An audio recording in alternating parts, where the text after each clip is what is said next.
ભાઈ મોદીએ આપણી સંસ્કૃતિની દેન યોગને સમગ્ર વિશ્વમાં ઓળખ અપાવી છે. વિશ્વ આખું આજે 21મી જૂને યોગમય બન્યું છે. આજે યોગ માટે આપણી સાથે નડાબેટના 0 પોઈન્ટ ભારત પાકિસ્તાન બોર્ડર ઉપર મોટી સંખ્યામાં સહભાગીઓ અને રાજ્યભરમાં વિવિધ સ્થળોથી જોડાયેલા સૌને નિરામય જીવનની શુભકામનાઓ પાઠવું છું. વડાપ્રધાનશ્રીએ તમામ દેશ, ધર્મ, જાત લોકોને યોગાભ્યાસ માટે પ્રોત્સાહિત કર્યા છે અને યોગ પ્રાણાયામ સાથે તંદુરસ્ત જીવનશૈલી સુધારવાનું આહ્વાન કર્યું છે. આજે યોગ સમગ્ર વિશ્વમાં આરોગ્ય સુખાકારીના એક સબળ માધ્યમ તરીકે સ્વીકૃત પામ્યો છે.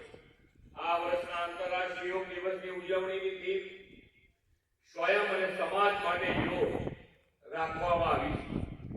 આજના સમયમાં તણાવ મુક્ત અને આરોગ્યપ્રદ જીવનશૈલી માટે યોગ ઉત્તમ ઉપાય છે.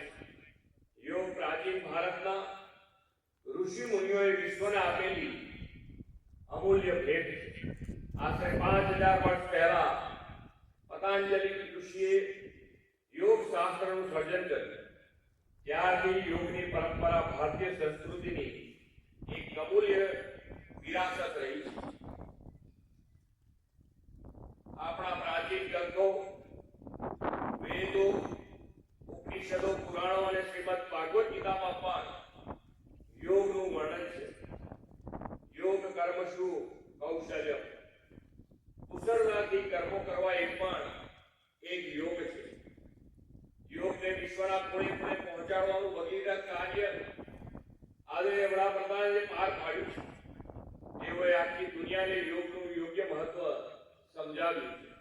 શ્રી નરેન્દ્રભાઈના સર્વજન સુખાયના પ્રયત્નો સફળ થયા અને 2014માં યુનાઇટેડ નેશન 21 જૂનને આંતરરાષ્ટ્રીય યોગ દિવસ તરીકે ઉજવવાની માન્યતા આપી અને આજે 10મો વિશ્વ યોગ દિવસ ઉજવાય છે.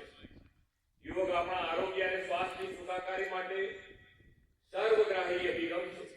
યોગ માત્ર વ્યાયામ નથી, પરંતુ શોધ છે. તે શક્તિ નથી, પણ સંવેદનશીલ